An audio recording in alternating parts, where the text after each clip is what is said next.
McCarthy. Take the handoff. And Alec Manis is going to throw a pick. They give it to Cora. Up back. Cora. Touchdown, Wolverine. Ruben Wilson does it again. Oh, finds some daylight. He's got some speed and some blocker. Outside. Turns the corner. Blake Cora down the sideline. Looking over the middle. Caught. Touchdown, Wolverine. McCarthy extends the play, now using legs. McCarthy at first down. Woo! All right, go blue, everybody, and good evening. Welcome to the show. Tonight, we are going to be talking about Jim Harbaugh being inducted into the Michigan Sports Hall of Fame. Woo! I just wanted to pause for a second to give our rivals a chance to think about that one. Let that one sink in. We also were going to talk about a new rule that allows for unlimited coaches. Unlimited. We need the Emperor's voice in there. Unlimited. Unlimited power. No, that didn't work. Never mind. Yeah, it's not quite. Sorry, I tried. Plus, I know that we like to have fun on this show. We like to be entertaining and have a good time. We do have a serious subject to cover tonight. We are going to talk about the abuse scandal that happened at Michigan. Let's see, from the 70s and 80s, actually even into the 90s. It's not going to be a fun conversation, but I think it's a necessary one. The reason we're bringing that up, well, we'll get into that. Also, the Pigskin Showdown, which I told you guys last week was going to be going into beta this past week, and it went into beta this past week. We've had a couple of people looking at it, Mac being one of them. And things are looking pretty good. We're starting to get that nailed down, and that will hopefully be, that will be ready to go for this fall, so we can all start challenging each other with our score picks. Hello to everybody out there in the chat. It looks like we got a good group out there. Moose, Buckeyes Battle Cry, John D'Adamo is out there, Tom Bouchard. Who else? Connor Stallions, our old friend Connor Stallions is here. And it looks like we have an announcement to make out there. Mac, you want to go ahead and do that? What? I do? You just told me in the private chat what we should say. Oh, I'm sorry. Sorry, wow. I didn't announce that quite right. I was like, yeah. Connor Stallions said it was his birthday, so we'll take a second to celebrate him. Happy birthday, Connor Stallions. Happy birthday, Connor. Hope you have a great day. We appreciate you hanging out with us and everything that you did to contribute to Michigan's national championship last season. The massive sign-stealing network that you set up is truly a revelation. Buckeye fans everywhere are in shambles because of you, and man, we owe you everything. So thank you. From the bottom of our hearts, thank you. Dude, and happy birthday. Yeah. Very nice. Also, this week is our Independence Day. Now we got to queue up the Independence Day. Who is that? President Wilson? Who is the president in Independence Day? Do you remember that movie? I never saw it. Oh, you it. might not. I think that came out before you were born. Well, yeah, but I've had opportunities to see it. I just haven't seen it. All right. If anybody remembers that guy when he said, "Today is our Independence Day." Well, this actually is Independence Day coming up this week. So happy July 4th to everyone. Let's all hope USA gets it together and we have a fantastic year.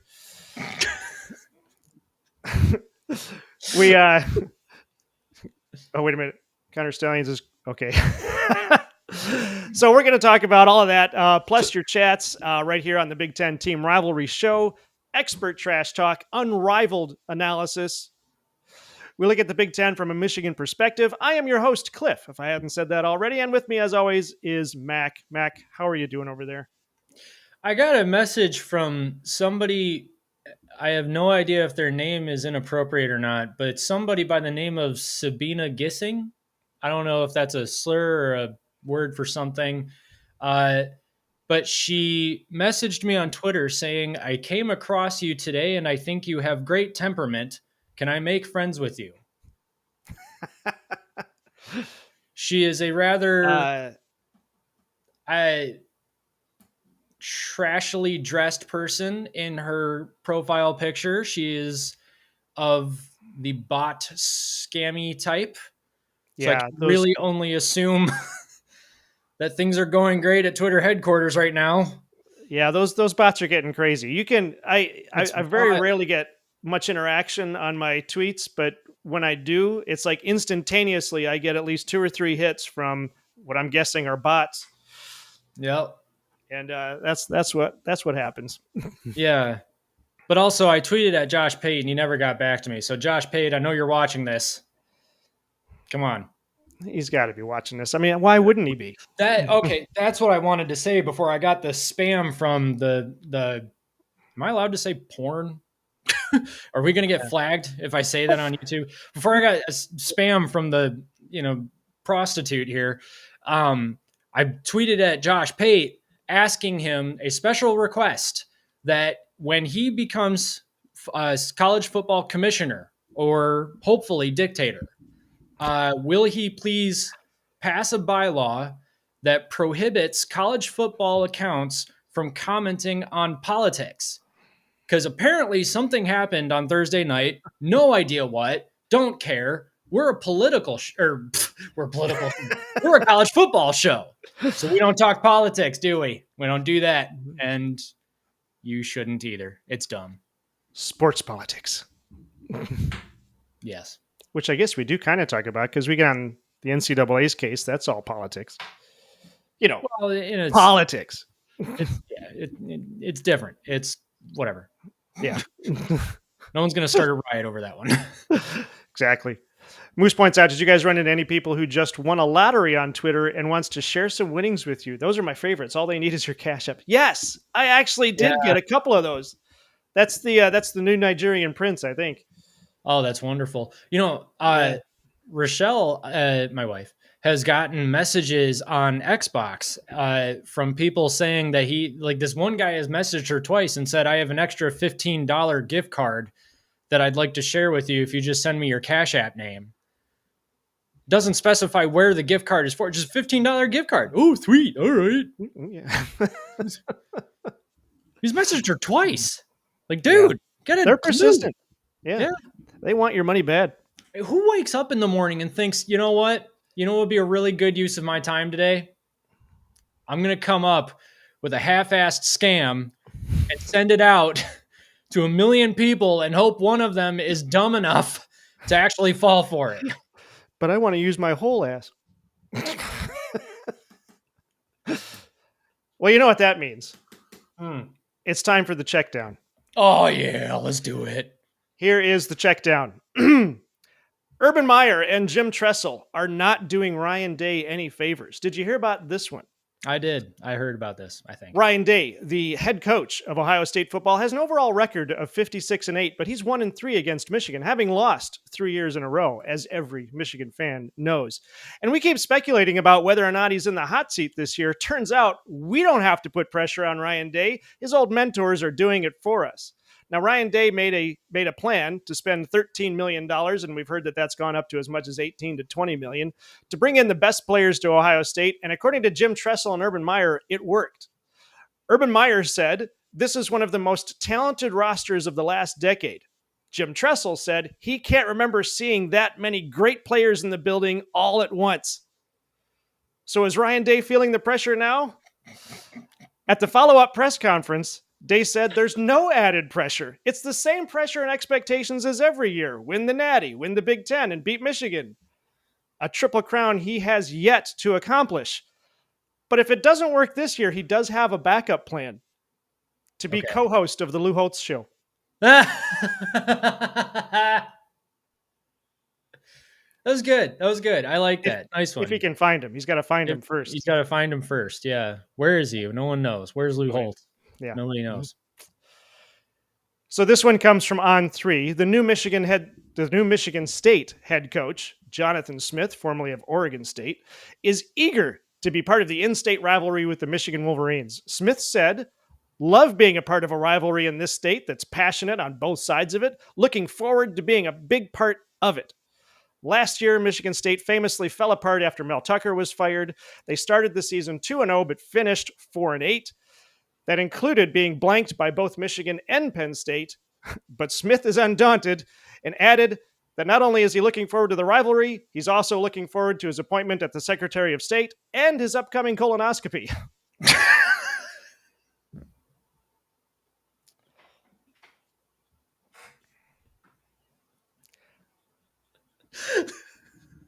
Speaking of Michigan State, this story comes from William Frost at Spartan Nation, who is reacting to a prediction over at On3 by Tom Fernelli. Tom Fernelli said Michigan State could get 10 wins this season, if sophomore quarterback Aiden Childs lives up to the hype. That's all it takes. Mm-hmm. After a new coaching staff, 38 plus transfers, and that's a lot to put on Aiden's shoulders, William Frost disagrees, saying it'll depend not only on Aiden Childs, plus other crucial players stepping up and staying healthy. Now, with analysis like that, I have no doubt Michigan State is on the right track, but I have to add one bit of advice. After being blanked twice last year, not only do they need Childs to live up to the hype and crucial players to stay healthy, but it would also help to score some points. Scoring points would go a long way towards winning those 10 games.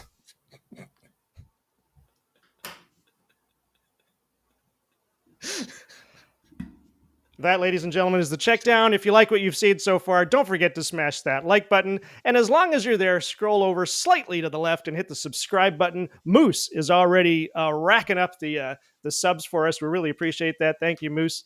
We're on our way to 1,000 subs. If you want to be a part of that, go ahead and smash that button. Thank you to everyone who has subscribed already. Mac, any thoughts on the check down there? Yeah, I've always wondered if scoring points would help a team win a game. I guess I wasn't entirely sure whether or not there was a correlation between more points scored and potential of game victories, winning victories, win games. It's a big question mark. It really is. It's a question. Yeah. So that's fascinating. I really appreciate that analysis. You did a wonderful job. Thank you. Thank you very much. Mm-hmm. All right, let us dig into story number one. The Michigan Sports Hall of Fame has announced that this year, and I just lost, when is the date? I think it's in October is when they're going to induct these guys. But we have 4 Michigan stars are going to be inducted into the Michigan Sports Hall of Fame this year, into the 2024 class. You've got Jim Harbaugh, Larry Foote, Braylon Edwards, and Jake Long. And those are just the Michigan football players. There's a few other guys. A couple of sportscasters are going in also. But Mac, actually, well, a couple of things I want to do. I can go over the details here on these guys, but also, like we were talking about, I think it's kind of funny that this happens the same year that allegedly the hammer is coming down on Harbaugh. And I don't know. I guess you could say, yes, it's all internal. It's all Michigan. But do you really think that do they really want to put Harbaugh in the Hall of Fame if they think that this hammer is coming down and going to take everything away? Yeah, I don't know. I mean, I thought the only reason they won at all in 21 to 23 was because of the massive Stein stealing network that our very own Connor Stallions set up. I don't get it. I mean, if he cheated that much, why are they celebrating it? Right. I mean, how much of a legend is he if that's how he got there? Also, I just want to put this out there. I did not realize that Braylon Edwards was not already in the Michigan Sports Hall of Fame. And frankly, I am shocked and appalled that it took them this long to put him in it. I mean, he freaking just saved a guy at a locker room. Like, did you hear about that? Like somebody was getting beaten up in an older dude was getting beaten up in a bathroom at a gym in the locker room, and Braylon Edwards stepped up and like defended him. So obviously a local hero. Yeah, I guess so. Yeah. Anyway, that's probably what got him in the Hall of Fame. It wasn't the fact that he was an amazing football player, but probably just the fact that he stepped up and helped the elderly. We appreciate that. Well, let me run through the stats here real quick. So Jim Harbaugh is probably, it's the freshest on everybody's mind, but he was a QB at Michigan from 1982 to 1986, the head coach from 2015 to 2023, the first head coach to win a national championship since Lloyd Carr in 1997. I know our Nebraska friends will dispute that, but it's ours anyway. Larry Foote, 1998 to 2001. 1998 to 2001. He ranked 4th in school history in stops behind the line of scrimmage. on October 27th, playing for the 2001 Wolverines against Iowa. I just lost Mac. Mac, where'd you go, buddy? I'm here. just okay. Anyway, 2001, October 27th, 2001, Foote set a school record with 7 tackles for a loss. The record stood until November 4th, 2017, and Mac is frozen again. Hold on one second. Let's see if we can figure out what's going on with Mac. Mac, let me know when you if you have to reboot or something. Excuse me. So then we've got Braylon Edwards, who Mac was just talking about. My throat's going to do this again. Oh, wait a minute. I think he's back. There you are. All right. Weird. Sorry. Oh, that's all right. You might be coming through the other microphone now, but that's okay if you just want to leave it. I can still hear you. I'll figure it out. All right. Oh, no, that sounded better there. Anyway, Braylon Edwards, 2001 to 2004. During his senior season in 2004, he set a Michigan season record for receptions, 97, and receiving yards, 1,330, and career records with 252 receptions, 3,541 yards, and 39 touchdowns, which is a Big Ten record. Edwards also set the Michigan career record for the most games with 100 or more receiving yards, that 17. And during the 2013 Buffalo Wild Wings Bowl, with Jeremy Gallon, eclipsed Edwards' school's single-season receiving yardage record with a total of 1,373. That was the 2013 Buffalo Wild Wings Bowl? Yeah. The one where they got blown out by Kansas State? I guess so, yeah. Jeremy Gallon still set a record. Even under Hoke, there was a bright spot. Yeah. Couple of bright spots, yeah. Yeah. And then, of course, we have Jake Long, 2003 to 2007. He earned second-team All-Big Ten Conference recognition and Rivals.com Freshman All-American recognition. In 2006 and 2007, he earned the Big Ten Offensive Lineman of the Year and first-time All-Big Ten recognition. In 2006, he was an Outland and Lombardi Award Watch List selection. And in 2007, they got some wild names for these. I mean, I know this is just a guy's last name, but the way they do that, a Lombardi Award Watch List. He was a finalist for both awards. He was a consensus first-team All-American in 2006 and a unanimous All-American in 2007. That was Jake Long. Yeah. Long, yeah. Okay. Yeah, it's funny. I mean, he was a lineman, and yet you remember his name. And I think that's really cool. I mean, that obviously you have to be really good at your position if you're a lineman to get people to remember your name. And that's why you remember names like Vistardis and the other guy. Oh my gosh. Shoot, the guy who got injured again. Oh, yeah. You sort of remember his name. You remember their names, obviously. The guy who got injured against Ohio State. Holy crap. Which year? When? This year. Who broke his leg against Ohio State. 65. Oh, wasn't that Graham? No, Mason Graham's on defense. I'll look it up. All right, yeah, we got to look that one up. Well, that's that whole story. So that the Hall of Fame happens. Actually, let me pull up that ceremony. Zach Zinter. Holy crap. Oh, Zinter, yeah. October 17th, 2024 is when the ceremony is. Okay, cool. Zach, yeah, Connor Stallion's got it too. Yeah. You know what else I want to say along with this? We're just going to be promoting other stuff. There is a documentary coming out on, I think it's going to be on YouTube, about Harbaugh. Oh, really? About Harbaugh at Michigan. I think it comes out July 31st, and it's done by Meyer. You know, the Meyer is sponsoring the Championship Circle channel, Champions Circle channel. So they sponsor Michigan. So it's going to be a favorable documentary. But if you go on YouTube and look for it, there's a trailer up for it right now, and it looks really good. I'm looking forward to when that comes out. But yeah, I believe it's July 31st is when that comes out. Nice. Okay. I should call out too. Like, okay, so I said Zach Zinter, but there's also Stuber and Vistardis, like Connor Stellians is saying, and Carson Barnhart. Um, Barnhart was the one, he was like struggling pretty much all season, and then had like the block that led Blake Corum into the end zone against Alabama for the game-winning touchdown.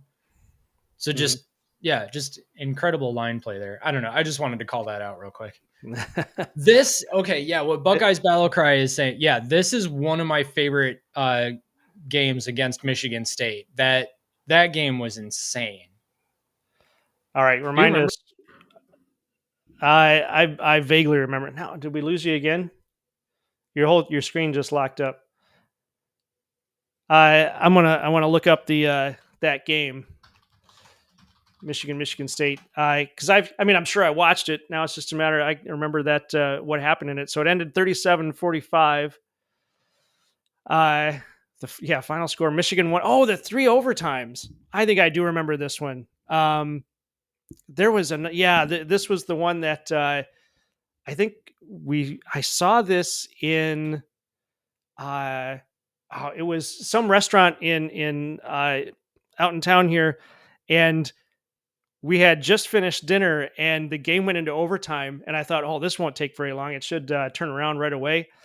And they finished that overtime, and then they went into another overtime, and then another overtime, and people are like not leaving the restaurant. And hey, Mac. So I was just saying that I think this game, I don't know how much of you heard of what I said, but I think this game was the one where we were at the restaurant. I don't remember if you were with us or not. You might have been somewhere else. But we were leaving, and like people are done with their dinner and leaving, but the game is on, and because it's in like overtime 3, there are people just standing like around the restaurant watching the game, not leaving. They're getting away from their tables, but they're not leaving the restaurant because we're all waiting for the game to end to see what would happen. And obviously, finally, Michigan won it. But that was the 2004 Michigan State game. I'm pretty sure it was. I know there was another one, unless there was another one that I'm not remembering where they had 3 or 4 overtimes. But I remember, I remember that situation. I think it was this one. What was it? Was it the 2004 Penn State game where Michigan won on like the last play? He threw. I think it was actually a pass to Braylon Edwards again. Chad Henne to Braylon Edwards, literally like the last play of the game, and Michigan ended up winning. I think that was 2004 Penn State, because I remember being like, we were you and I were sitting basically like face almost hitting the screen of the television back when you had that massive 42-inch television. I'm not saying massive because the screen was big, but massive as in like it went really far back. Yeah, the old tube TV. Yeah. Yeah, and it got really hot after being on for like 5 minutes. Yeah. Yeah. I remember that game. That game was awesome. Yep. Max 77 says partridge. You must be referring to something else there. Yeah, I don't know. One that doesn't get mentioned much is Ryan Hayes, super underrated left tackle. Yeah, no, he's right. I remember Ryan Hayes. I can't place him. I can't remember. Was he 2021? I can't remember. Exactly. More recently? Yeah, I think so. Okay. If I remember correctly, but yeah. Moose mentions Chop Robinson. Who's also getting cooked by Chop Robinson. Yeah, I think when he was talking about Carson Barnhart. Barnhart, okay. I think was getting cooked by Chop Robinson in the Penn State game. Because Michigan really couldn't throw the ball at all because Chop Robinson's pass rush was just insane. I mean, that guy was awesome. He was everywhere, and he was giving Carson Barnhart all sorts of issues, and that's actually why Sharon Moore pivoted in game to running 30 bajillion some odd times in a row. And Moose also points out, I remember the loss at Happy Valley when Ronnie Bell dropped the pass in the end zone. Yeah, 2019. and Ronnie Bell's got the ball in his hands, and then it just slips through. And I remember that. And then they freaking had to show him on the sideline crying. Like, just stop. Oh, yeah. That was rough. Yeah. Moore actually admitted he ran the ball 32 times because of Chop. Yeah, exactly. Oh, yeah. Okay. Now I know where we're going to. Yep. Yeah. Why pass the ball when you can win? Why throw it in the air? Why put it in the air when you can win on the ground? Right. Yeah. Well, and honestly, it didn't matter that Penn State even knew what was coming because they just couldn't stop it. Once Michigan stacks their linemen like that, you're not going to win. You're not going to win against Michigan just man for man. Basically, you had to out scheme them, and they actually, to their credit. Oh no.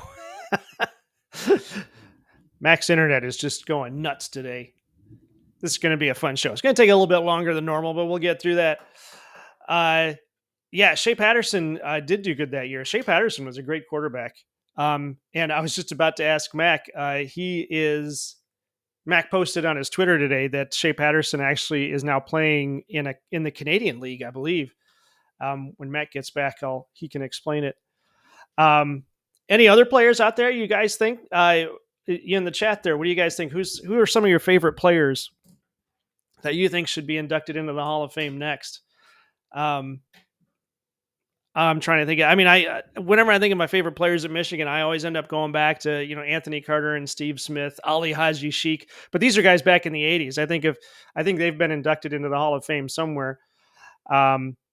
If they haven't yet, they should have been, because AC was one of the best. I loved watching him play. I swear, every time he got the ball, every time he was receiving for the kickoff, it seemed like he would run it in for a touchdown. Just an awesome player.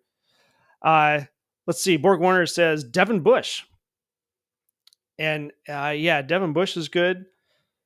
And then Hutchinson. I unfortunately I can't go into a lot of detail. I'm trying to think of. I know Hutchinson. Obviously he's fairly recent. He's a great player. He is. Oh, where's he playing now? Hutchinson's on the Lions, right? Yeah, I think he's playing for the Lions now. Mac is still not back, and he has not messaged me or anything. So I think he's working feverishly to get back here. Connor Stallions, Buckeyes Battle Cry, saying Connor Stallions is one of the best players on the Michigan team. Sure, why not? Yeah, he did a good job. Here we go. Okay.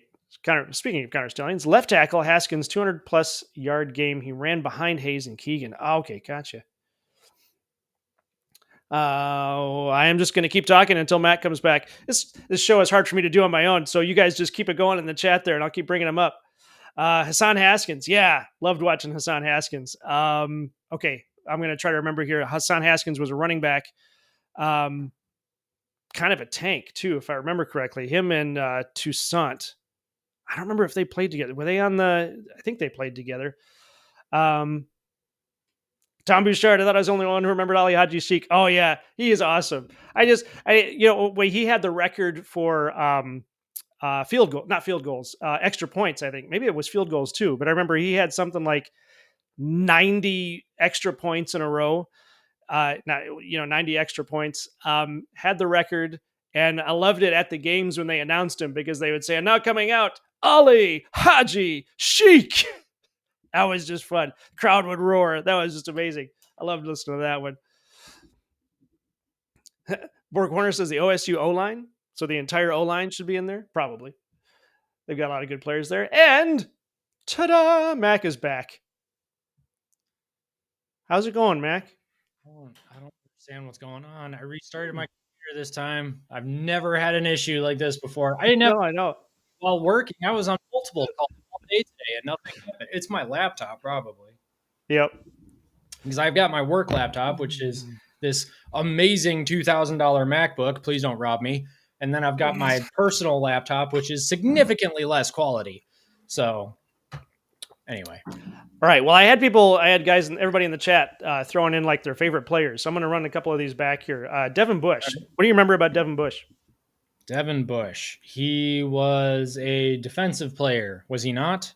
Was he the one that tore up the Michigan State logo in 2018?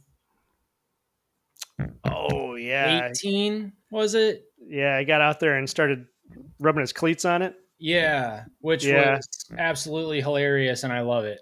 Yep. Oh, I think I missed this one. Moose said Larry Foote. Larry Foote. Wasn't he one that was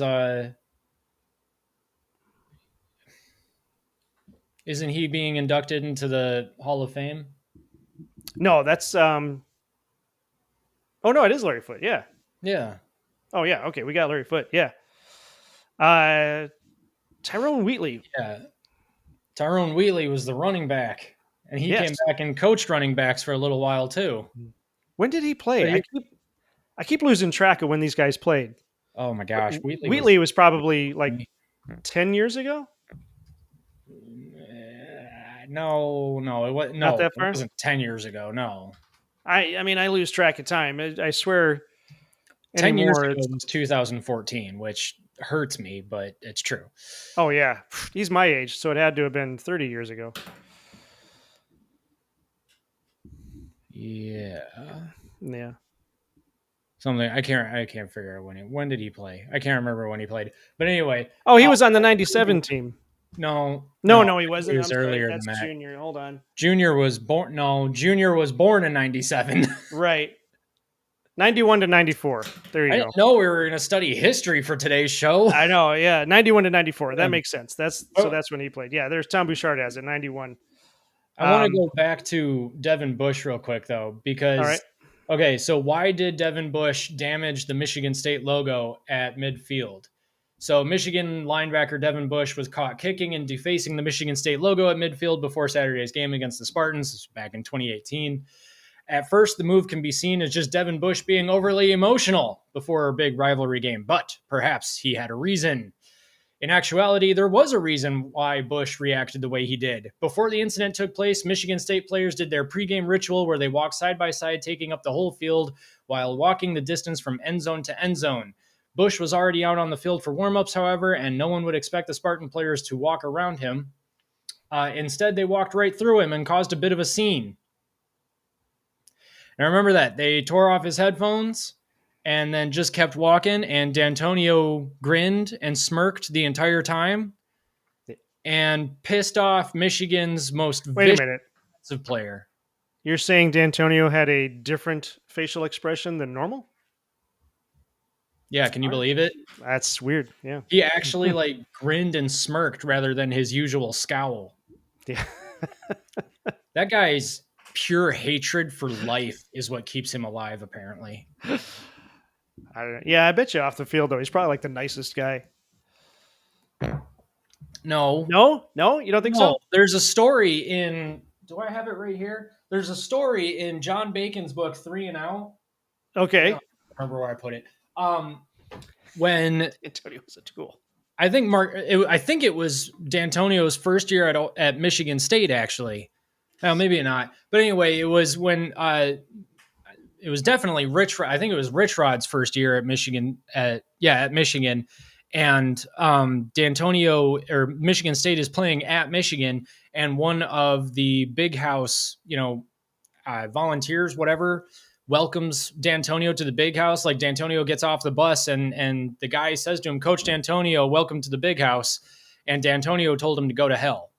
Oh, yeah. That's in the book. That's in the book. Okay. So it's verified. That's John Bacon. If it's wrong, then it's his fault, not mine. Right. Yeah. Okay. Mm-hmm. Yeah. Calling him a tool is an insult to tools. D'Antonio is easily my least favorite. I can't stand him. I think that I don't like him more than Urban Meyer. Oh, yeah? Yeah. Honestly, if there is one person to blame for the viciousness between Michigan and Michigan State right now, first off, I'm going to be a total Michigan homer here. The viciousness is because of Michigan State. The viciousness at Michigan State was because of D'Antonio. That program was built. They were good, but they were built purely on anger and hatred. And that came straight from the bottom of Mark D'Antonio's cold, dead heart. Anyway, yeah, I guess I'll liked him too. Yeah, I mean, the only thing I ever heard from him, I think, outside of football was the Big Ten media days, and he would get upset because it didn't matter how bad Michigan was doing and how good MSU was doing, that Michigan always got all of the attention, and he hated that. Yeah, but that's all I know. But you can't. I mean, but he was still a really good coach, and obviously he was a really smart guy. And yeah, Buckeyes battle cry is absolutely right. He was the only one that actually challenged Urban Meyer for the most part in the Big Ten. But yeah, I mean, I personally can't stand him, and I'm so excited that Jonathan Smith is the head coach at Michigan State, because I feel like there's finally going to be some respect between the schools now. Like, I am actually excited that Michigan State might be halfway decent now, and maybe we can get back to a good, respectful and competitive rivalry. Anyway, we will see. Yeah. Moving on. All right. Do we have other stories to talk about? We do. Let's get to our next story, which is the unlimited coaches story. This story for me, it just sort of comes out of nowhere, but I guess a lot of coaches were excited about this. I have a little bit of trouble understanding what it means or why you'd want this. I read about it. I learned something about it. So let me tell you what's going on here. That On3 is reporting the NCAA has passed a rule allowing D1 teams to have unlimited coaching staff size. In the chat, go ahead and start posting what it is you think about this.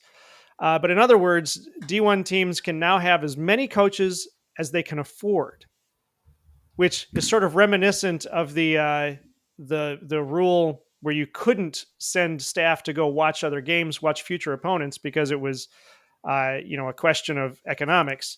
Too expensive. Yeah, too expensive. But now what this is saying is that if you can afford as many coaches, if you can afford it, you can get as many coaches as you need. And that's not just, we're talking, all the different position coaches. Analysts are coaches, recruiters are coaches, and all of that kind of stuff.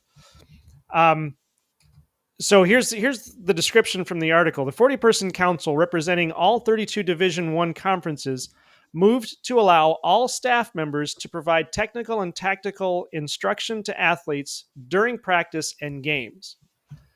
So previously, you had analysts and what they would call quality control coaches who could only interact with the team indirectly. They could watch game film and talk to the players like in the team meetings. But that's it. They couldn't talk to the players during practice or during games, only during meetings. So now all of your coaches can interact with all of the players all of the time. And if you can afford it, you can hire as many of them as you want. Mac, I apologize there. I rambled for a little bit. What are your thoughts on this? How do you think this affects the game? Actually, in the chat, let us know how you think this affects the game too. I don't know, because Michigan got in trouble for this relatively recently, didn't they? Michigan actually got punished for having an extra analyst or something like that on the practice field, and they weren't supposed to. They had too many coaches during a practice at one point. And I do not remember that. I'm sorry. And now it's legal? I'm sorry. Was Jim Harbaugh the biggest college football revolutionary ever? The guy he might have been. Apparently, through committing all of these violations, Jim Harbaugh has just introduced a brand new era of college football in so many different ways. I mean, we've got helmet comms now because of the sign stealing crap. You're allowed unlimited coaches on the field now. Go America. I don't get it. I mean, when is the NCAA going to say that, the colleges can provide unlimited cheeseburgers to recruits now? What is going on? Yeah, I'm pretty sure Michigan got in trouble for this recently. Yeah, I don't know. So Dave's here is saying this was part of Burgergate, but I thought Burgergate was Harbaugh talking to players when he wasn't supposed to. But yeah, well, I guess I don't know. The Burgergate was because he literally bought burgers for recruits. And I don't know if that was because it was during a recruiting dead period or if it was like impermissible benefits to a recruit or something like that. Yeah. Yeah, I don't know. When he watched the recruit work out, I think that was during the COVID dead period, I want to say. It was, yeah. Okay. It absolutely was, yeah. Okay. But what he was watching was the recruit had suffered some sort of injury and was proving to Harbaugh that he could, like, I don't know, do a push-up or something now or something like that. It was not, that's not entirely correct. It wasn't just that he could do a push-up, but it was different than he was trying to recruit a player. He was like, a player was trying to show him that he was like back to health or something like that. Yeah. All right. But this is interesting because I'm seeing an article from KSR. I don't know what that is, but it's I think it's an On3 thing. Oh yeah, from On3. The NCAA Division I Transformation Committee is discussing several major changes in both college football and basketball. Among them is the removal of team scholarship limits and giving schools the ability to hire an unlimited number of full-time assistants.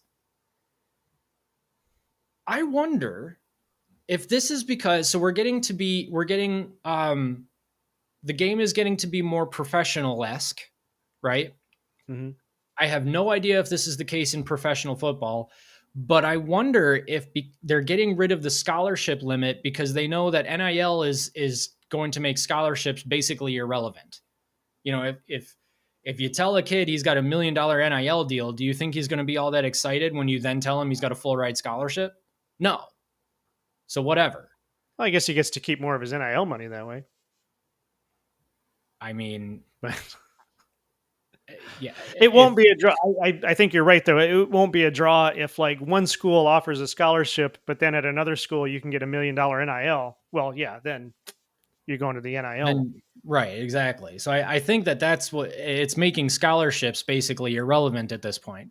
Mm-hmm. So they're saying that the money now is opening things up a lot more, and then the ability to hire full-time assistants. I wonder if they're trying to fill up assistant spots because they're going to need more assistants to deal with players in different capacities. Like, I wonder if the new era of college football with NIL and stuff like that is opening up new types of positions that are necessary for the players, like positions to oversee the players or extra positions to make sure that the players are getting what they need or what they want as a part of their NIL packages or something like that. I wonder if that's part of what's going on. Yeah, I don't know. Further down in the article, let's see here. They've got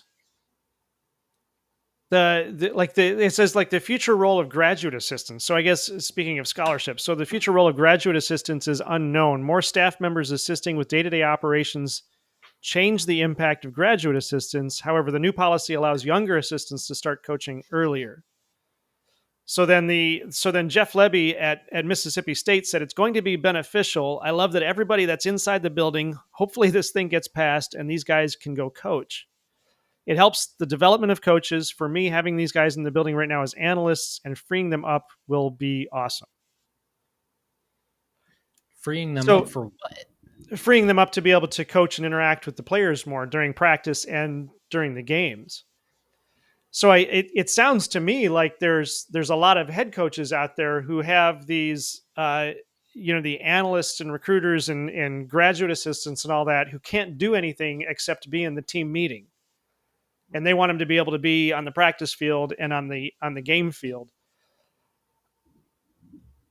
And I think that's where this comes down to. Now, the impact then is going to be different for so your Michigan's, Alabama's, Ohio State's, and that they're going to be able to afford a number of these guys, at least far more than, say, any of your MAC teams will be able to afford.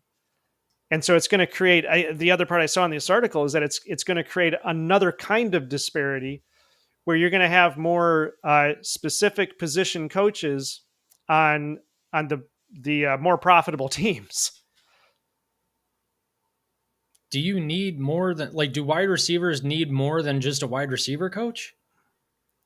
I guess they must. Maybe you do, because maybe now it's almost like that, a packed classroom. So let's say you've got 8 wide receivers on the roster and 1 wide receiver coach. Well, now you can have 4 wide receiver coaches and 2 wide receivers per coach.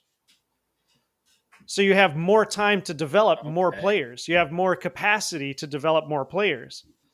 But then, and that's going to create the greater disparity. So the teams that have more money will have more capacity to develop more players. Other teams that don't make as much money will not have that capacity, and so they're going to get it's just going to create more of a disparity. It's the same thing with the NIL, that the high profile teams are going to be able to bring in more NIL than the lower profile teams. And like you said, this is all building towards an NFL style situation where it used to be that your non-conference games were a way for the EMUs and the Murray States of the world, of the country, to be able to come out and actually get some national recognition. That's not going to happen anymore. No, I guess I see it as an issue of the law of diminishing returns. So like the Bull will win here, which I think you're new. So hi, welcome. We talked to him on the on TJ's live stream. Oh, TJ's nice. call-in show, yeah. Well, welcome to Team Rivalry. Hey, appreciate having you. The Bull will win says that, meaning you can have a department for recruiting only, and meaning a ton of graduate assistants can now recruit. So, okay, and Max 77 is saying it's all about recruiting.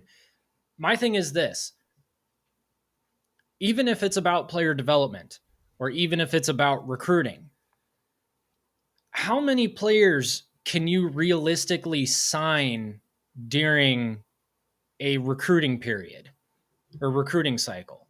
I mean, because at some point, like, you're going to have so many coaches going out to so many different players. Like, maybe you're at that point, you're spreading your resources kind of thin, and let's think for a second. Like, if I'm a recruit and Sharon Moore wants me to come play at Michigan, but all he does is send his graduate assistant to come and talk to me. Like, I understand the graduate assistant probably has some information, at least. That'd be cool.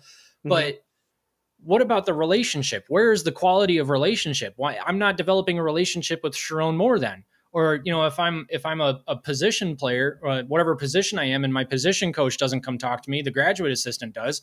Where's the relationship with the position coach?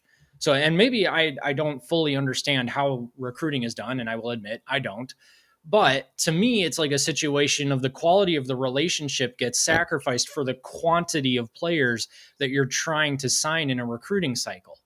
Of course, that might end up needing to be the case anyway, because you've got a transfer portal system right now that is basically built on is forcing coaches every single year to have to re-recruit their team. I mean, Michigan has had the one more year fund, and that was because they wanted to try and re-recruit their team to stay, basically.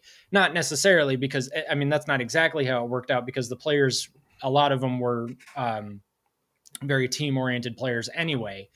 But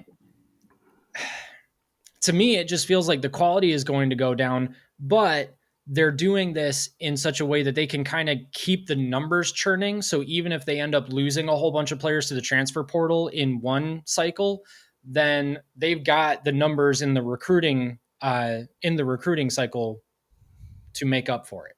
Does that make sense? Yeah, I think so. It just feels like teams are really starting to prepare for a massive amount of churn in their rosters from year to year.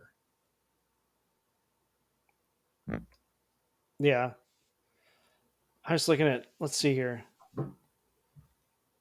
So, okay, I'm sorry, I took this one back down, but Max 77 agrees with you on the scholarships, that they'd still be viable outside of the top 25 teams. Oh, yeah. Which makes sense, yeah. Department for Recruiting. Yeah, your counter stallions is making fun of my comment that you get some national recognition, meaning getting whacked by 40 plus. Yeah, that's that's why the non-conference games are always kind of we always call them a gimme. You don't want to call any game a gimme, but when Michigan goes up against EMU, even when they were at their worst, they could still slaughter them. So those games, those games never made a lot of sense outside of it gets those other teams national recognition, which was supposed to be for student intake to get more students to those schools. Obviously, that's not what football is about anymore.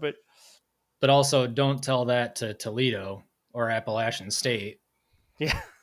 Or Central Michigan, actually, because Central beat Michigan State that one year. State, yeah. I think the same year that Appalachian State beat Michigan. Yeah. Mm-hmm. I don't know. These guys are talking about, okay, so Blue Wolverine says loves the hate over there. Over where? I think happened? We missed the chat or something like that. We missed something there. I know. I went scrolling through to see what it was, but I can't see anything. So I don't. Did. And then John said he got called an overweight ginger by whoever these people are.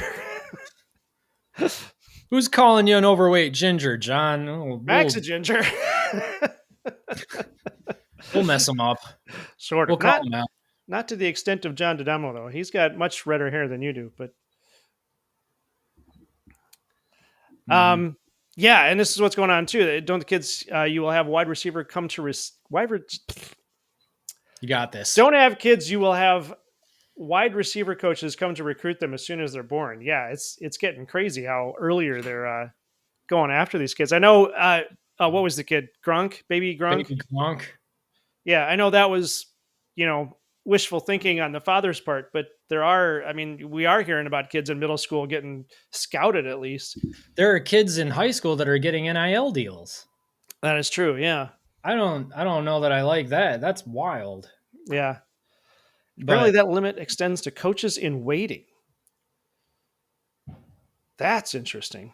Ooh, fireworks are going off out here. Got some explosions in the backyard. Nice. Is that what that was? Yeah. Oh, I heard that. That's funny. Either that or my garage just blew up. I don't know.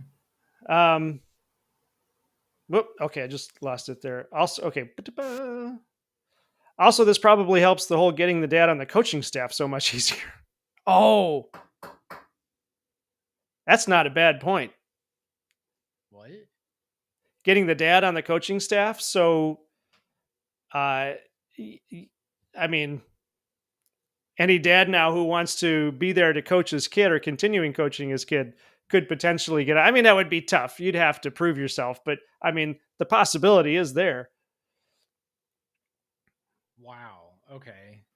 Yeah. So at that point, you'd be recruiting the dad. Oh, this is getting so crappy. This is getting so convoluted and crappy. I don't understand. Whatever. Central Michigan actually beat Oklahoma State. App State 2 years beat Texas A&M. Well, that makes me feel better. Yep. They beat they beat Oklahoma State on the last play too, I think. And John's making progress here. It's not completely untrue, but I am a less overweight ginger now in my defense. Nice. Keep up the good work, John. You'll get there. Oh, Blue Wolverine, thank you very much. Hey, all right. Thank you very much. I don't know what that was. You're washing your hands. I'm doing something over here. What is your favorite piece of Michigan memorabilia? Oh, all right. Here we go. What do you got? What do I got? I love what I'm wearing and I love the hat. Okay. But you got me a hat? I think my first Michigan hat. It was you. I think you bought it for me for my birthday or for Christmas or something like that. And yeah, I think I still have it downstairs in my memorabilia box or my sentimental box, but it's too small for my head now. Oh, all right. Yeah. So there's that. But then there's also a Michigan mug that I bought Grandpa, actually. I think that was when Brady Hoke was the coach, I want to say. I bought him a coffee mug. It was a really nice mug. I really liked it. And I got it on sale. And I think I was 14 or 13 or something at the time. Maybe this was during Rich Rod or something. I don't know. My 14 or 13-year-old self was really excited because I found it on sale and I got it for Grandpa either for Christmas or I don't know, something like that. And when he passed away, Grandma gave it back to me. And so I got to keep that mug, and it's yeah, that means a lot to me. Man, I'm gonna get choked up now. She was all right. Yeah. So anyway, I like that. Yeah. Yeah. I have. Speaking of Grandpa, my stepdad, he was the one who got me my first tickets to my first Michigan game. Back in, I want to say it was the Michigan Iowa game or Michigan Illinois game back in 1983, 84. And that was, my first experience at the big house, my first Big Ten football game, my first Michigan football game. It was fantastic. So I don't think I have the tickets anymore, but I got the memory, and that was cool. I also have his 97, I think it was the 97 Big Ten championship sweatshirt, not the national championship, but the Big Ten, Cool. Big Ten champs. There wasn't a championship game, but they were the Big Ten champs. That's cool. I don't think I have the tickets anymore, but like it'll pop up in my, you know how your phone does like on this date in whatever year kind of memories thing. It'll pop up on mine every once in a while, pictures from when we went to the UMass game. My first game at Michigan Stadium was 2000. Was that 2009 versus UMass or 2010? I think it was 9. I think it was 10. I think it was 2010. Okay. Yeah. Yeah, I the 55 pictures or something that I took from that game pop up on my phone every year on that date. And it's just, that's so cool. Like I remember that vividly. That's cool. Yeah. Wait a minute. Blue Wolverine says he has the original Detroit Free Press 97 championship magazine and bought last year's also. Yeah, that's cool. That'd be cool. Yeah, I bought the one for this past year. Nice. But that would be cool to have that one. Pretty sweet. Yeah, that's awesome.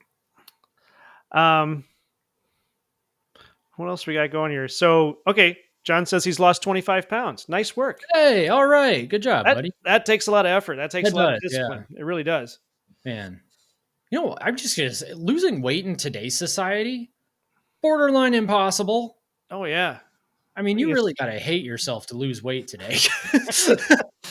Considering how much of the stuff we eat isn't actually food anymore. Yeah, I don't know. Really? It takes a lot of discipline. Yeah, well done, John. Well done.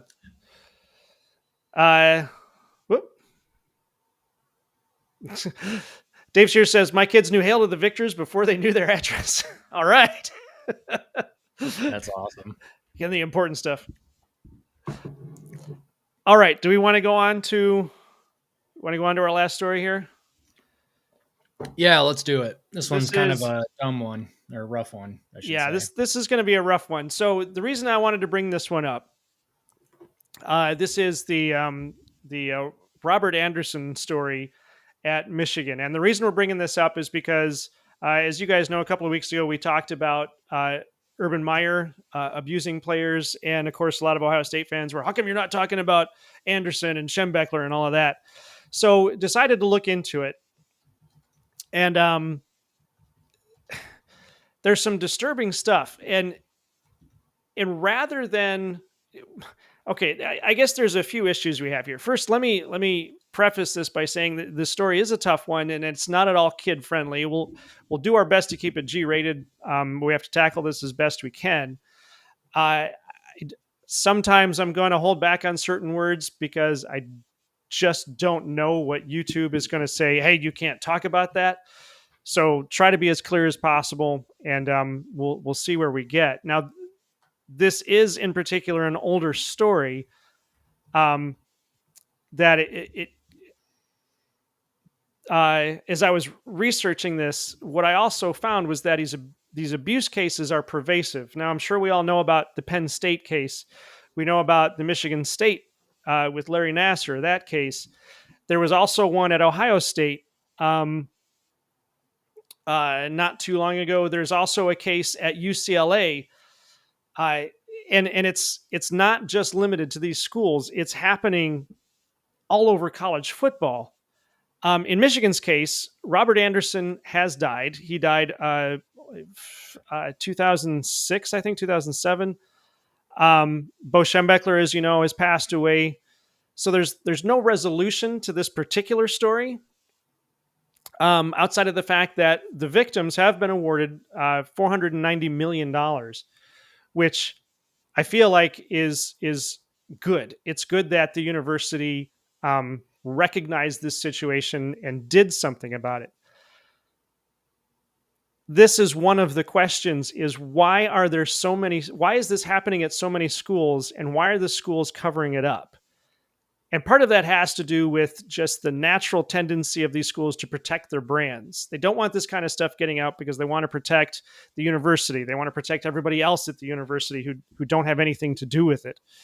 But we're going to talk about this article from Mitch Albom. We're going to go through this and see what we can do to understand what's going on. And I hate to use the word understand because I don't know how you understand this, but we need to be aware of it. And I don't know how many of us can do anything about it. But what we can do is, by being aware of it, we can maybe encourage people to come forward to make these things known so that abusers can be identified and dealt with. And I'm getting nervous, so my throat's drying up. This is a difficult topic. But here we go. Let me bring up the story. And here's us. And here's the story.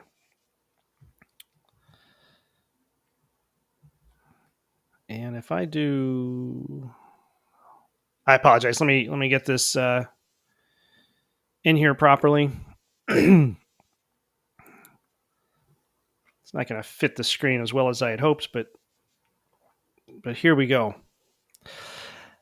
The reason I picked Mitch Albom's story. Now Mitch Albom, for those of you who don't know, Mitch Albom has been a sports reporter in Michigan for, I want to say 40 years now.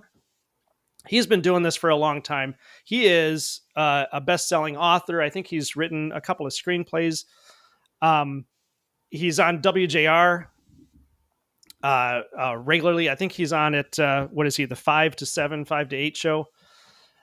He is, when you can't talk about sports journalism in Michigan without talking about Mitch Albom. Mitch Albom, he doesn't just write about the sports. He knows these people. He knew Bo Schembechler. He knows everybody at Michigan. He knows everybody at Michigan State. He's the guy who knows this stuff.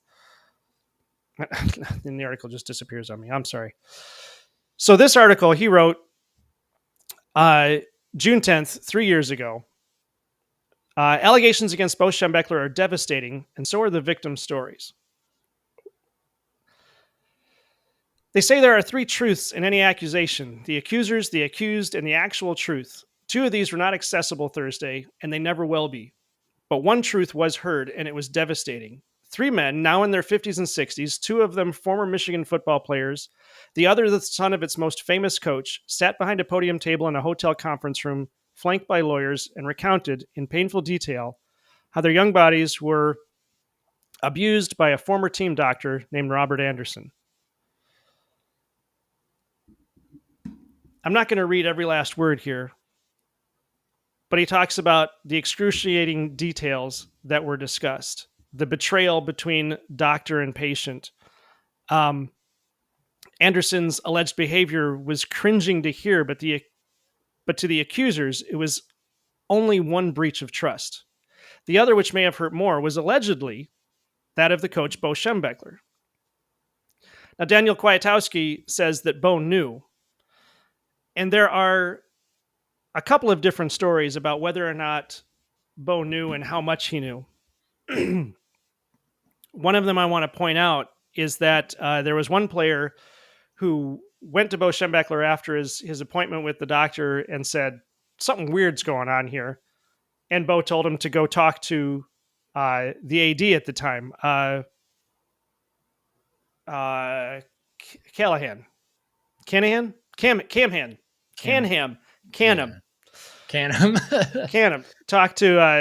Wanted him to talk to Canham about what was going on. So he did, and Canham didn't do anything about it. It happened again. The player came to Bo, and Bo said, you're going to have to talk to Canham about it. The player went and talked to Canham, and Canham didn't do anything again. The third time it happened, the guy went straight to Canham, and Canham wouldn't listen to him, wouldn't do anything about it. And when he left Canham's office, he apparently smacked the wall hard enough that Bo Schembechler could hear it in his office. And Bo Schembechler comes out of his office. The player is in the hallway. He said, what's going on? And he said that it happened again and Canham won't do anything about it. So Bo Schembechler went into Canham's office and slammed the door. And the player said he could hear Bo Schembechler screaming at Canham from, through the door, saying, you've got to do something about this.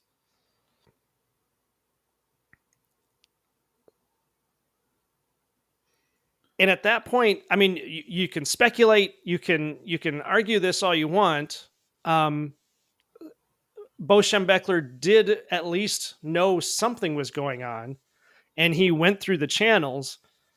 Maybe he didn't go far enough.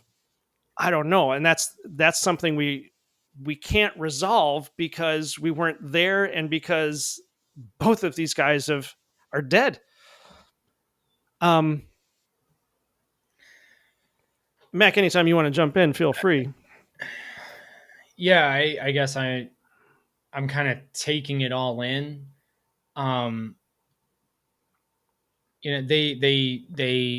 They say, I mean, in today's world, with the cancel culture stuff that was going on and stuff like that, this isn't underneath the cancel culture umbrella. But, they say if you hear of something happening and you don't report it, you get in just as much, or you get in a lot of trouble. And I can't remember if it was when I was a graduate assistant at Western Michigan, if that's where I heard this or something like that, or maybe it's just a work thing now. I don't know. But like they tell you, like, if you know of assault happening and you don't say something about it, you will get in trouble for sure. Mm-hmm. And I think back then it really wasn't, it wasn't the same type of culture. Like I guess they're calling it accountability culture now in some cases, or some people need to be held accountable for sure. Harvey Weinstein did a horrible thing. He should absolutely be held accountable. Mm-hmm. In this case, this feels really weird. And so at the time, you got to wonder, was Bo Schembechler, when he was screaming at, I think it's Don Canham, right? Canham? Yeah. Yep. Okay. When he was screaming at Canham, did he feel like that was enough? Did he say, like, I went to Canham and I told him he's got to do something about it. What more can you do? Well, he probably also could have called the police. He probably could have escalated it to the school president. He could have maybe even gone public. Maybe he would have gotten fired from Michigan had that happened. Or maybe he was trying to save Michigan's reputation at that point by saying this has got to be taken care of internally and maintain the organizational structure before he goes rogue and starts telling, the press or calling the police and the police leak it. Or I don't know if the police would leak it, but somebody from the press finds out before the school actually has the ability to do anything. That's a tough one. That's tough. On the one hand, it's like kids are getting hurt, and so something really has to be done about it. On the other hand, it's like he went to his superior, and his superior was the one who should have done something at that point. Unless, of course, you realize that he's not going to do anything, in which case maybe you need to call the police then. Yeah, it's also, I mean, part of that is we're looking at this in retrospect, and it's that idea of how do you we weren't there, we weren't in their heads, we don't know, what it was like to be in that moment. Right. um and it's I mean, I would compare it to something a little bit more clear cut, like with Nasser at Michigan State. There were fathers in the room who saw what Nasser was doing, and immediately started to complain about it. With Joe Paterno, or not Paterno, but Penn State. Jerry um Sandusky. Jerry, what was his name? Jerry Jerry Sandusky. Sandusky. Yeah. He was caught in the act, and nothing came of it. In this case with Bo Schembechler, he's hearing it secondhand, and and actually, there in this next part of the article, there's going to be some defense of Bo Schembechler, and I'm trying to be, what I appreciate about Mitch Albom's article here is that he doesn't he does this in a very unbiased way. He's not saying Bo Schembechler was innocent. He's not saying Bo Schembechler was absolutely guilty. He's saying that there's a gray area here that we as fans basically have to deal with. Um, but this next part, he says protection is at the heart of parenthood and at the heart of any college coach's relationship with his players. Coaches go into homes and promise parents that their sons will be looked after, that they will be second fathers to those young men while on campus. This is why Thursday's news conference was, for those who revered Bo Schembechler, a huge gut punch. For those who loved him more personally, it was too shocking to believe. These include Kathy Schembechler, Bo's widowed wife, who, while saying she could not speak to Anderson's conduct as she didn't know anything about it, did tell me, "I can speak to the character of my late husband, Bo. From the time we were married in 1993 until his death in 2006, Bo never spoke of being aware of any inappropriate behavior or conduct by Anderson. In my opinion, Bo is not aware of this conduct and would not have allowed such behavior to occur, especially to any of his players, family, coaches, or program. If Bo had known of such conduct, he would have stopped it immediately, reported it, and Dr. Anderson would have been removed from the university." Now, the issue here is that the player who testified points out Bo did know. That was the player who said that Bo went into Canham's office and started screaming at him. Yeah. Yeah, maybe he was screaming at him for something else. Well, no, he was saying that he had to. What the player overheard was Bo telling Canham that he had to do something about this. He had to deal with this guy. About Dr. Anderson. Yeah. Okay. Well, now I also want to point out that Jim Harbaugh and Jack Harbaugh in particular, was one of those who signed a document defending Bo's character. okay. Jim Harbaugh was, when this came out, this came out while Harbaugh was coaching at Michigan. And Jim Harbaugh said that this was not the Bo Schembechler he knew, that Bo Schembechler would not brush things under the rug, Bo would not let anything go, and that he and his family actually had Dr. Anderson as their family doctor and nothing happened. And it's bizarre to me because you've got a number of players, a number of athletes now who have come forward and said that this happened, and their stories are believable.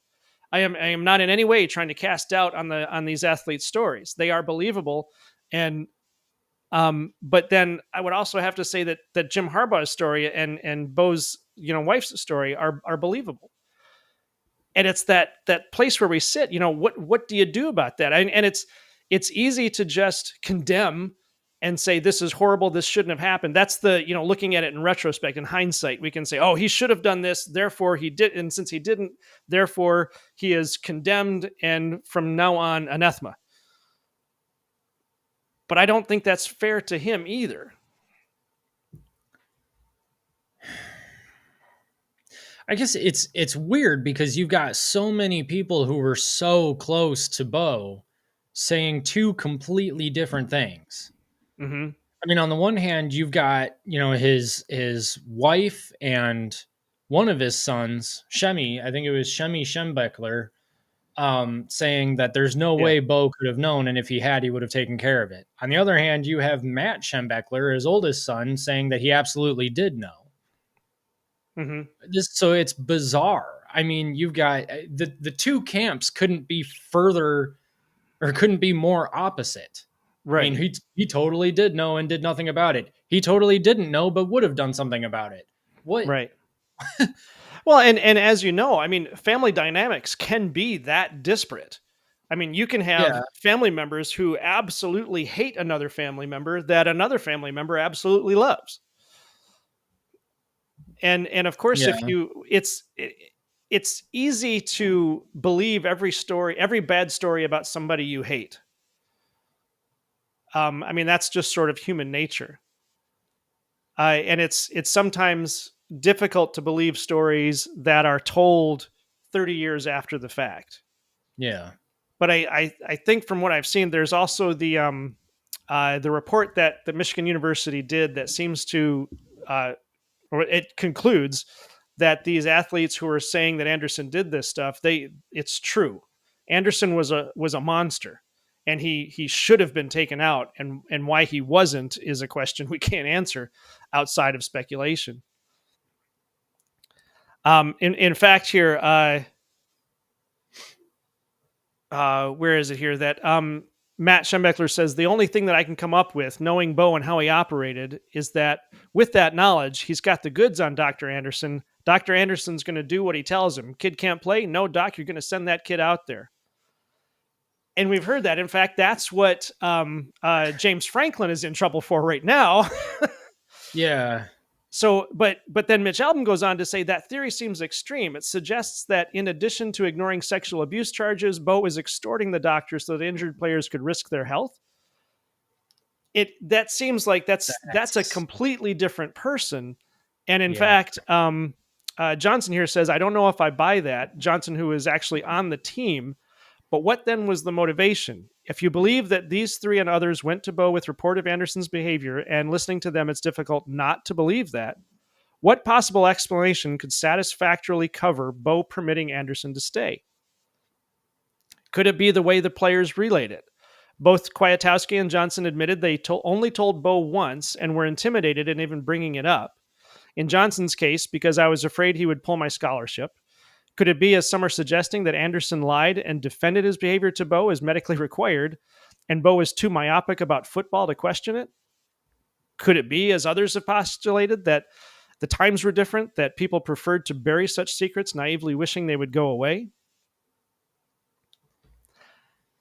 I mean, all of that's a possibility, and it doesn't justify it. It doesn't make it okay. No. But in some sense, we have to understand that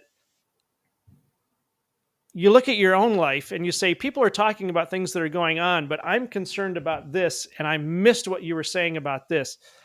It went on for years, so I feel like it would be difficult to completely dismiss it that way.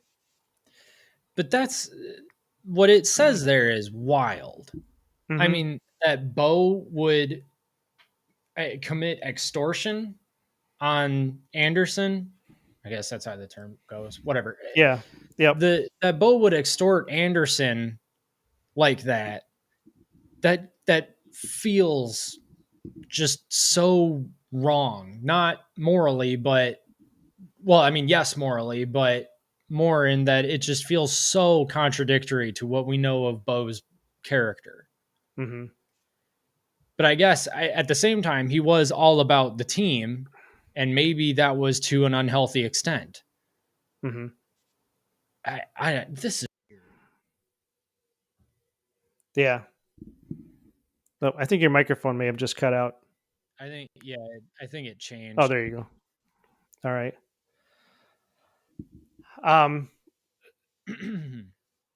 Looking at some of the comments, I'm not quite done with Mitch Albom's story here, but I want to hit a couple of these. Actually, let me go back up to Moose here. Moose says, well, if you made an attempt to try to stop, that's good, right? Yeah, it is good. It's good that Bo did something. And again, it comes back to the speculation of, Mitch Albom starts to cover it here. What was it, the times? And I hate to fall back on that. I hate to say, well, people were different then, but there are, you look back to if you were in your 40s in the 80s, meaning you were born, you're pre-baby boomer, basically, uh, you've got a different outlook on life. You've got an outlook like we talk about my own generation, Gen X, that we didn't worry about what words people used. We weren't sensitive to that, and we're not sensitive to that now. And then and people born pre-baby boomers, it was if something happened, you took care of it. You did it on your own. You didn't go asking other people to help you. You just did it. And I'm not saying that's good or bad. I'm just saying that is, it's the philosophy you grow up with. So maybe he didn't understand. Maybe I don't know. And again, it doesn't justify it. It was still wrong. But do we now condemn them? Like somebody said in the chat here, they're talking about taking down his statue. Oh yeah, here we go. Dave's here said, dudes at MGO Blog have been at this story for years trying to get the Bo statue taken down. I don't think that's going to help. I don't think that's going to change anything. It just doesn't. And I mean, yeah, if he were the one, if this were, and I think Connor here told me to stop calling him doctor. I'm going to stop calling him doctor. So if Anderson is the one who did it and Anderson's the coach, then yeah, you take the statue down. But Schembechler wasn't the one who did it. So I feel like there's a separation there. But if he knew about it and allowed it to continue, and if he did actually, and we'll never know, that's the crappy thing about this, is we'll never actually have any firm answers. But if he did actually extort Anderson over this, then yeah, take the statue down. Absolutely. But I just, there are way too many unanswered questions. What did Bo know? And conflicting reports. Yeah. And conflicting reports. Yes. I mean, the question still stands. What did Bo know if he knew anything? It sounds like he did know. So what did he know? And what did he do about it? Did he go to Don Canham? Did he think that was enough? Was it enough based on the amount of information that he had? Maybe he didn't realize just how far this went. I mean, hindsight is 2020, right? So now we know that 1,000 former players have spoken out against Anderson. Bo might not have known the actual number. He might not have known the extent. He might have just thought that the doctor was getting a little handsy with his patients, and that's inappropriate.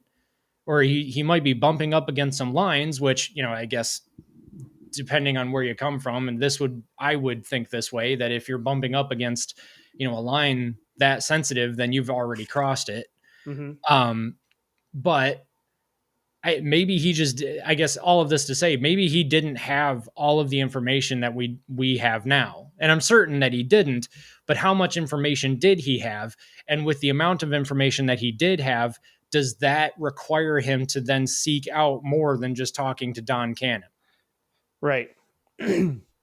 That's the question that's never going to be answered. And I think that you got to default back to the position of the statue should probably stay up then until you're, what is it? You're innocent until proven guilty. And right now we've got a whole lot of stuff that's kind of looking like maybe he's guilty, but nothing firm. And so you're innocent until it's proven. Right. Connor brings up something is fishy. Why not come out with the story when Bo was alive? Why wait decades? That's another question that Mitch Albom talks about in the story. When you have a situation like this, and this is what makes these abuse situations so destructive, is that think of a woman who's been abused like this. Either, they feel ashamed, and so they don't come out and say anything. And plus, they don't want to be known as the person that happened to. So these athletes are supposed to be tough guys. They don't want to be known as the tough guy athlete who got abused by a Anderson. Now they come out because, they're at a stage of life where they can look back at it and go, no, this is bad. This shouldn't have happened. I want to make sure this doesn't happen to anybody else. Now they can come forward. Sure, there are some people who lie and will make things up. I trust Mitch Albom in this case, and he's saying that their stories are true. So I'm going to go ahead and say their stories are true. Whoops. Dave's here says, who would have believed this? It wasn't something that you would expect from a doctor. Makes me wonder about some of the athletic physicals I heard about. This is actually a good point too. I read in one of the articles that Anderson tried to say that, no, these were the techniques they needed to use at that time. And think back through medical history. Doctors have done things in the past that they don't do now because either they don't work or, well, they don't work is why they wouldn't do it. I mean, think back to when I was a kid in the 70s, was it the 70s? Maybe it was earlier than that. Well, I mean, I was a kid in the 70s, but maybe there were commercials either in the 70s or shortly before that, where it was 3 out of 4 doctors smoke Camel. Yeah. You had things like that. And so these doctors are encouraging you to smoke cigarettes, where now we know that, no, these cause cancer. You shouldn't be smoking. But yeah, we had dumb things like that. We had, I mean, you go back to, we're in 4th of July week. George Washington died because they put leeches on him to bleed out a fever. We don't do that anymore. Really? That's what happened? Yeah, I'm pretty sure it was him. How did I not know that? But yeah, so this is, accurate. The strange things happen in medical history that, we look back on now and we just wonder why that was ever done.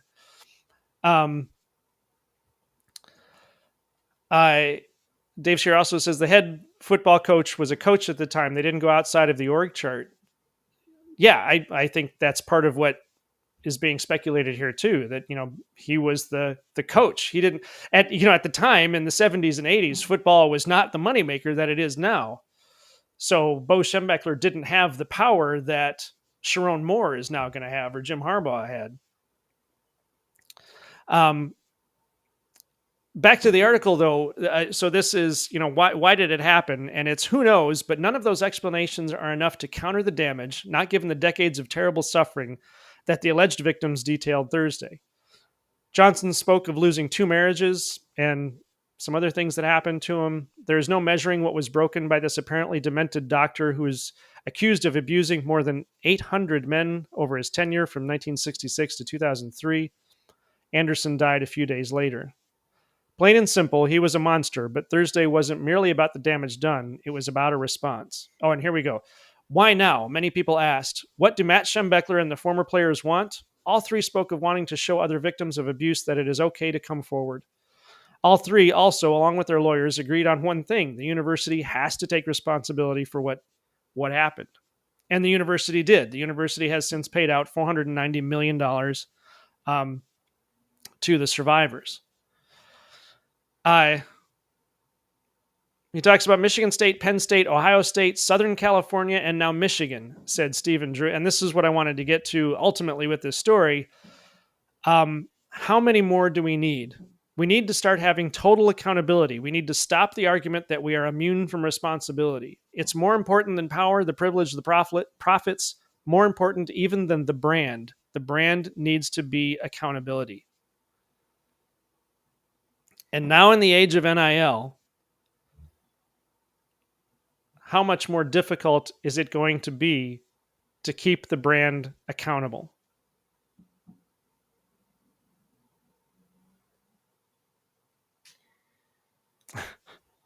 Huh. Yeah. I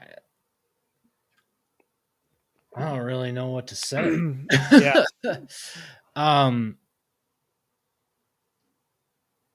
Yeah, I mean, he's right. We need to start having total accountability. But okay, so I guess that earlier in that paragraph, this is why Bo is so critical to the case. If he knew and said nothing, the evil goes from one man's abuse to a possible systemic cover-up. Yeah, I guess that's the part that's so confusing to me.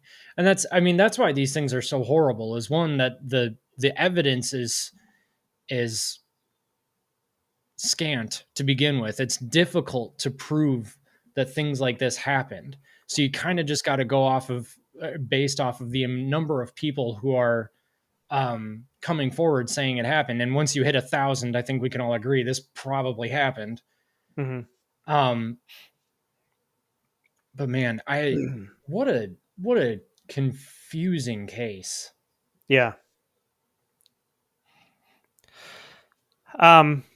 Mitch Albom covers that Jim Harbaugh, the current coach and a Bo disciple, who recently said the Bo he knew would never have looked away from an abuse scandal.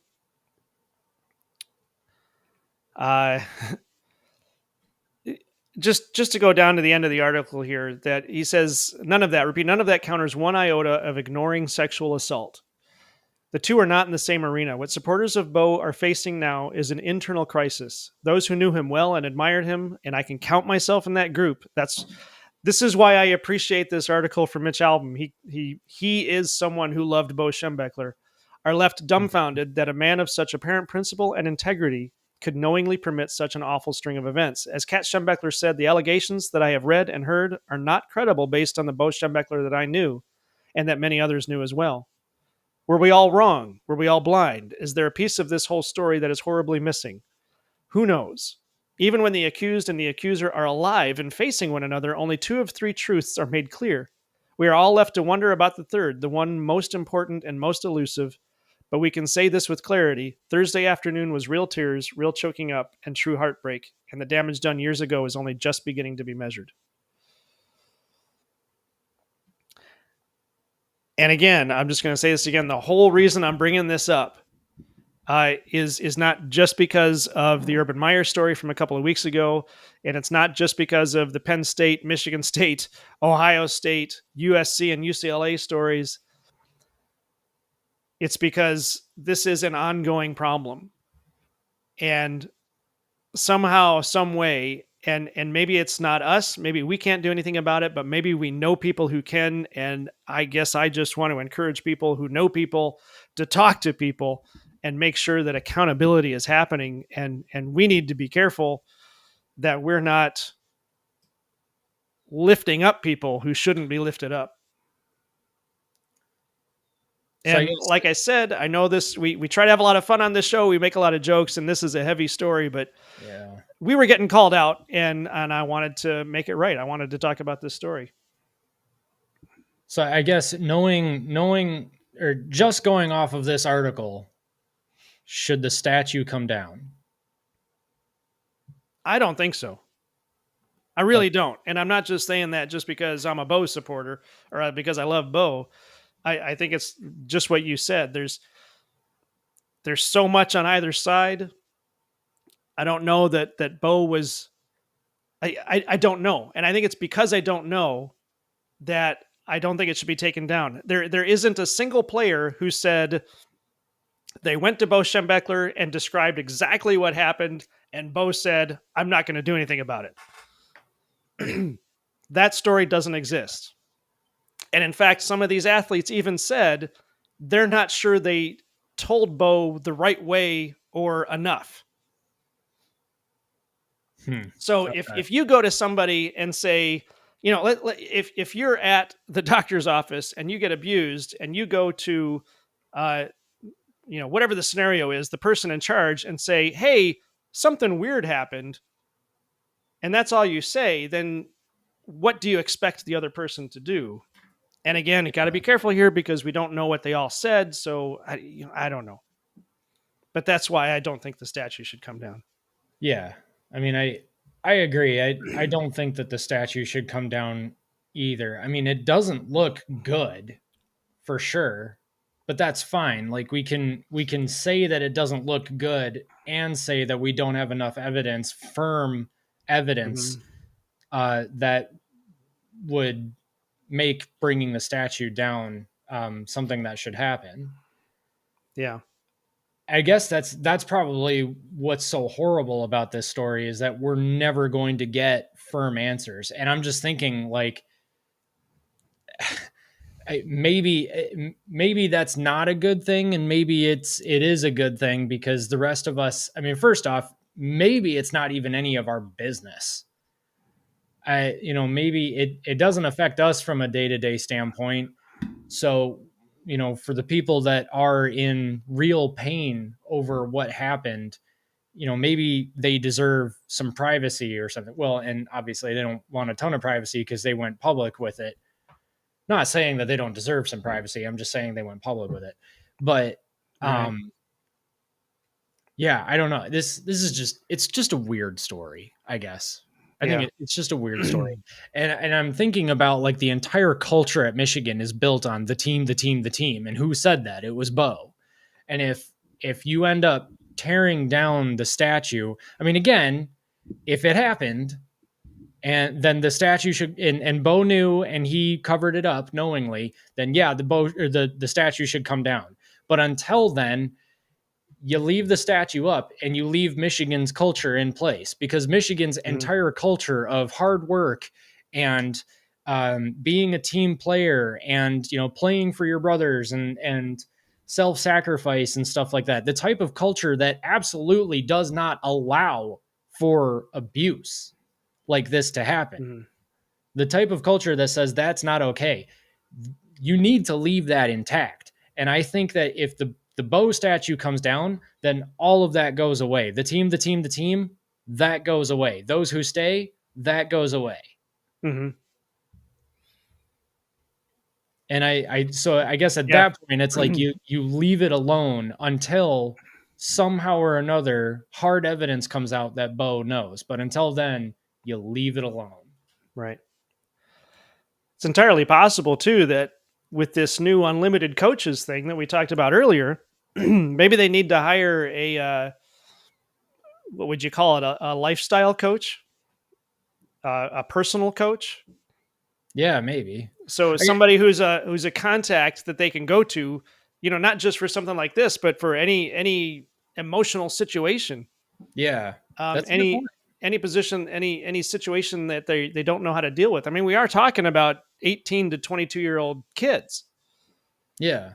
Who are in an environment they're not accustomed to. So things happen and they need somebody to talk to. Maybe they need a team therapist, somebody who they know they can go to, whose then job it is to report things that need to be reported. Yeah. Oh, that's a good point. A team therapist. Yeah. That might be helpful.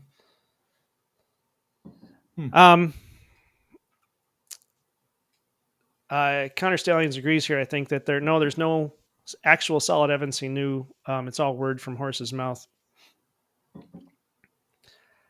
Yeah. I mean, it's athletes pretty close to the situation, but yeah, I think that's what we've got. Now, P. Maximus says a couple of things here.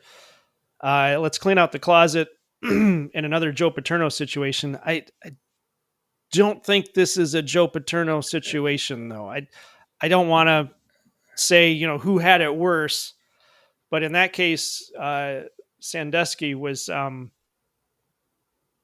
doing very, very bad things. Yeah. Well, and Anderson was too. Yeah. But did it ever come out that Joe Paterno knew and covered it up? That I don't know. I didn't follow that one that closely, I guess. Okay. I kind of stopped listening to it after Joe Paterno died, because it was frankly too heartbreaking at the time. Well, and in that case too, I personally, I think they went too far, because I think they ended up blaming the players. The players got punished for that, and that's not okay. They punished the players by taking away what they vacated like 4 seasons, didn't they? Yeah, something like that, and then gave them a 4-year bowl ban. Yeah, I just, it doesn't seem like it was fair to them, because they didn't have anything to do with it. Anyway, that's wild. That's like I said, we weren't going to have any resolution to that story. It was just, we needed to talk about it. We need to get it out there. And next week we'll be back to football.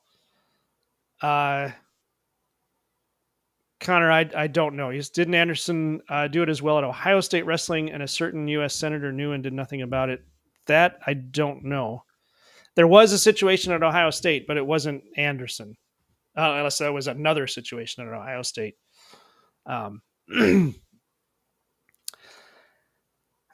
At any rate, want to end on a high note?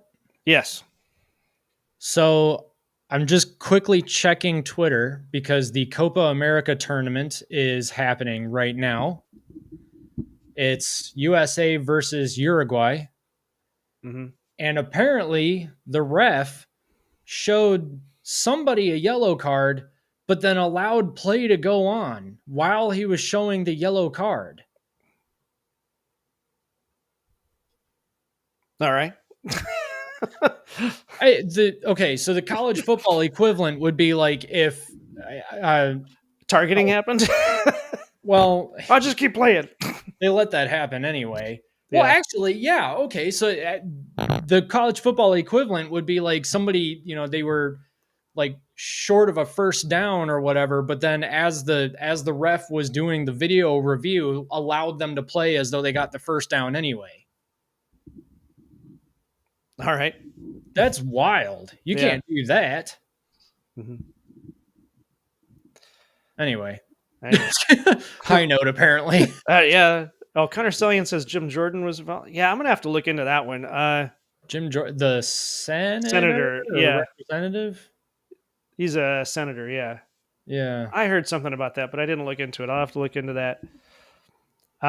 P. Maximus says it's sad that this is happening throughout. Remember, Michigan hockey is in a lawsuit, but because it's not football, it's not as important. I did not know Michigan hockey was in a lawsuit. I guess I'll have to look into that one too. Yeah, there was some sort of...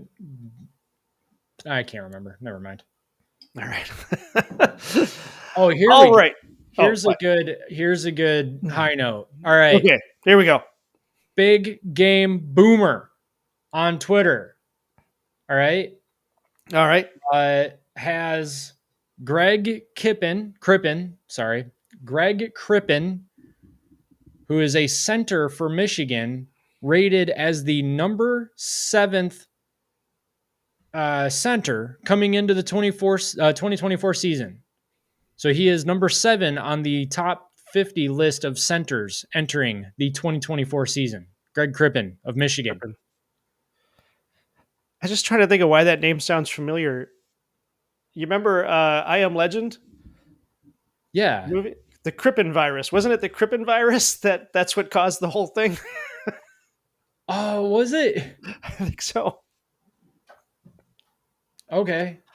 Anyway, all right. So as I said, next week we will be back to football. And I got one more thing for you. Oh, we got one more thing. Okay. Actually, 2 more things. 2 more things. But I'll go quick because it's 15 after. Jacob Gideon is the number 5 center entering the 2024 season. He is from Western Michigan. Go Broncos. All right. Representing my alma mater. All right. Number 2 on the list is the center from Air Force. Air Force. His name is Thor Paglialong. Thor Paglialong. All right. He's just got a cool name. I figured that needed calling out. His first name alone is a cool name. Yeah. I will also note that Ohio State does not have a player on this list. Fair enough. Probably because their center is the guy who kept fumbling the ball in the Rose Bowl. So anyway. All right, everybody. Thanks for hanging out with us. You know what I should point out? Voice of College Football has a new Twitter account. It's, what's the whole Twitter account? It's not just, is it at VOCFB? I don't know. I forgot. I've already forgotten myself. I didn't. Hold on. Let's see. VOCF. Should really look things up before we do this. The VOCFB. The VOCFB. Because, of course, Mark did that one. So look for at the VOCFB on Twitter. That is the new Voice of College Football Twitter account. don't forget to check out our other videos on this very channel. In fact, I wanted to tell people we have a bunch of trash talk videos from last season that are really funny. Go check them out on our homepage, on the video channel homepage, YouTube homepage. Really, they are funny. They're hilarious. I watch them over again once in a while just because I love them. We're probably going to do some more this year. I hope so. All right. But those are shorter videos. They're like 3 or 4 minutes. You can watch a bunch of them at once. Let us know if there's any guests you'd like us to have on the show, because we're looking to have more guests on the show. We have a really fun time when we bring people on. Also, check out Michigan football at the Voice of College Football. John D'Adamo there, hanging out with us tonight. He has a show Tuesday night, and then TJ has his call-in show on Thursday night. We also have our Point a Minute show on Michigan Voice of College Football, which will be up tomorrow morning at, what's TJ leaving those out at 9 now? I think it's at 9 o'clock. Yeah, I think it's 9 o'clock. 9 a.m. Don't forget to like and subscribe to this channel. We are on our way to 1,000, and I don't know what we're at right now. Do you have the subscriber count? We are at 856. Nice. Thank you very much to Moose, who got us some subs out of that. Let us know what you think, and let us know what you think about what we think, and we will talk about more stuff. We will be back next Monday night at 8 p.m., and we'll be talking more football. The Pigskin Showdown will hopefully be going into production here in the next 2 or 3 weeks. Right now, we're in beta, and that is going along very well. And, Mac, is there anything you want to add to that? 0-0. I don't know what minute we're in, but the game is tied 0-0. So there you go. The USA-Uruguay game? Yeah. All right. Very good. That's it. Enjoy your week. Happy Independence Day. Go USA. Go Blue. Mac? USA. Take us out. This is the Big Ten Team Rivalry Show. Thanks for joining us, everybody. Thanks, everybody, for hanging out with us. I'm sorry.